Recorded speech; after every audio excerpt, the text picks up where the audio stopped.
around about that time, I'm coming back to my apartment, and this neighbor, um, starts like talking at me. He says, "Oh, you're walking good," because like, he's seen me in my mobility scooter. And then he talks about people like cheating.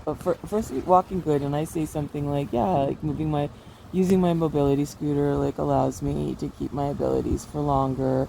And then he just launches into like people cheating the system, and I'm sure I'm looking at him like a crazy person. I've got my mask on because we can only see my eyes.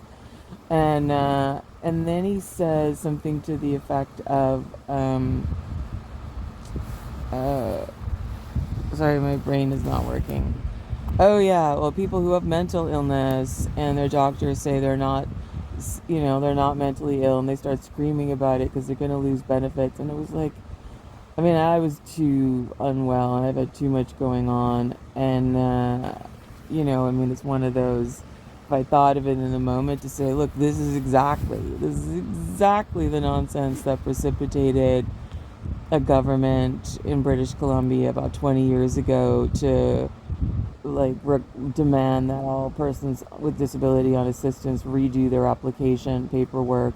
They wasted huge amounts of money on the doctor's assessment and then on the bureaucrats assessing their assessment, and found nobody was cheating the system, and people committed suicide. But like still this entrenched prejudice continues. And I mean, while I do need my story to go fully public, for it to go fully public, then you get more of this nonsense, and it just costs so much energy.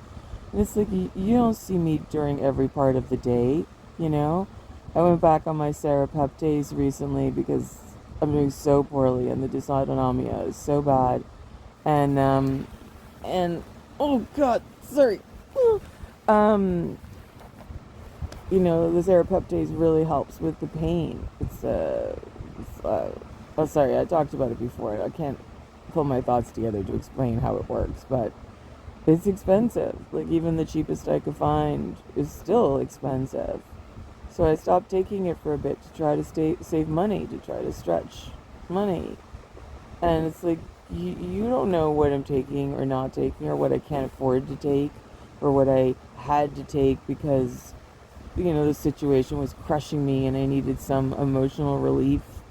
Like, you don't know what supports a person is on. And, I mean, the whole like disability aids being so we don't push ourselves and temporarily or permanently worsen ourselves. you know it's just so frustrating. The lack of education is so